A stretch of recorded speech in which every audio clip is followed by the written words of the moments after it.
Oke guys, welcome to my channel.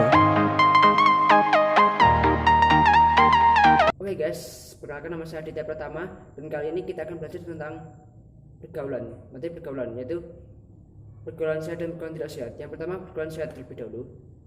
Satu, pergaulan. Pergaulan dalam Kamus Besar Bahasa Indonesia itu artinya sebagai hidup berteman atau bersahabat. Pergaulan adalah proses interaksi, baik interaksi antara individu-individu atau dapat juga dengan individu dan kelompok. Yang berarti manusia sebagai makhluk sosial tidak akan pernah lepas dari kebersamaan dengan manusia lain. Pergaulan dapat dibagi menjadi dua, yaitu pergaulan yang positif dan pergaulan yang negatif. Pergaulan yang positif dapat berupa kerjasama yang mengarah ke hal-hal yang positif, baik itu antara individu dan individu lain maupun individu dan kelompok. Lalu pergaulan yang negatif itu dapat mengarah pada risiko untuk mengancam masa depan seorang individu. Lalu yang kedua, sehat. Sehat dalam Kamus Besar Bahasa Indonesia itu artinya itu baik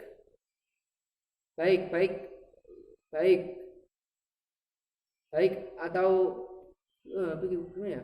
Baik dari segi badan, jiwa maupun sosialnya, atau itu tidak sakit.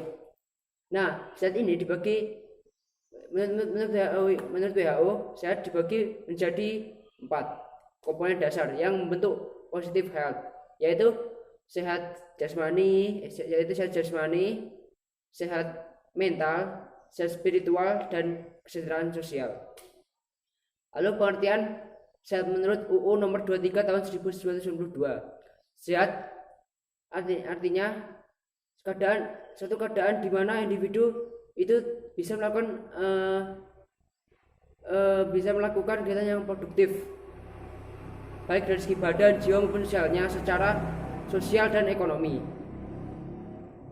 Kesimpulan dari beberapa pengertian tersebut itu adalah suatu keadaan di mana seorang itu normal, baik-baik saja, dan semua itu bisa dari fungsinya, baik dari segi badan, rohani maupun sosial. Sosial itu seperti itu, dan tidak mengalami penyakit dan tidak menderita penyakit atau kelemahan, baik dari badan, jiwa maupun sosialnya. Lalu yang ketiga, remaja itu besar-besar di bahasa Latin, yaitu adolescence, yang berarti tumbuh menjadi dewasa. Ya. Remaja itu bukan anak-anak, baik dari fisik maupun psikisnya, dan bukan pula orang dewasa yang telah matang. Lalu yang keempat, beberapa cara untuk melakukan pergaulan sehat, yaitu dengan dengan lebih mendalami ilmu agama, lalu memiliki setiap kawan, memilih teman, menstabilkan emosi dan lainnya. Lalu yang kelima itu sikap-sikap untuk melakukan pergaulan sehat, yaitu antara lain dengan sikap-sikapnya itu, yaitu dengan cara berakhlak mulia, lalu tidak membenci kepada orang lain, lalu tidak mencuri dengar atau kepo, lalu bersedia ketika teman itu sudah curhat atau bersikap peduli kita. Lalu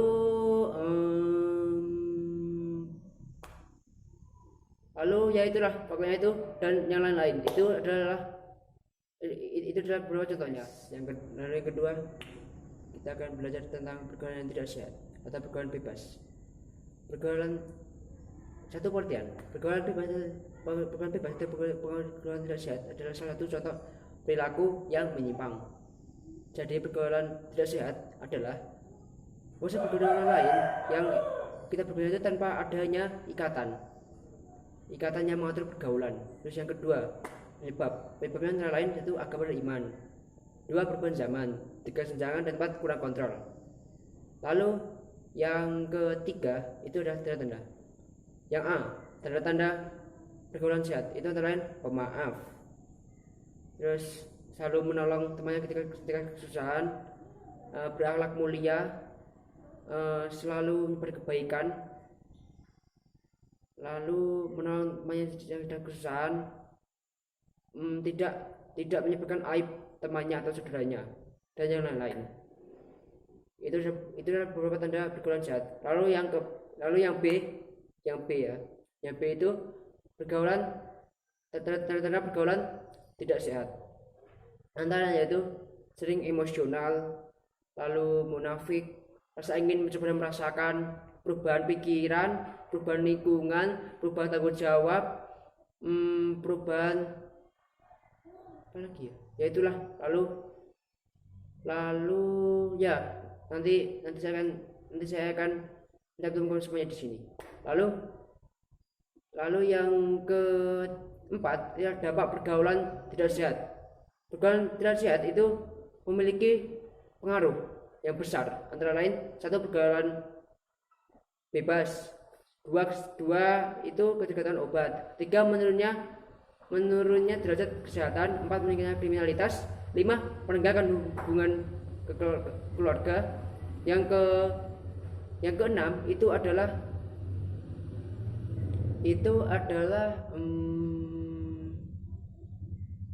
hubungan keluarga. Yang keenam itu adalah menyebabkan penyakit. Lalu yang ketujuh yaitu punya prestasi. Yang kelima, pencegahan. Ada beberapa cara untuk mencegah terjadinya pergaulan tidak sehat. Antara lain yaitu satu, belajarlah agama sedini mungkin. Satu ya. Yang kedua itu yaitu Yang kedua itu selalu minta izin kepada orang tua ketika akan berpergian. Yang ketiga itu bakal minat dalam hal yang positif. Yang keempat itu selalu bicara dari orang tua atau curhat ya guys. Lalu yang kelima itu mari menjadi pelopor remaja pergaulan sehat. Oke guys, sekian dulu materi dari saya. Wassalamualaikum warahmatullahi wabarakatuh. Ingin ku tahu, apakah kau ada yang punya? Karena ku tak bisa lupakan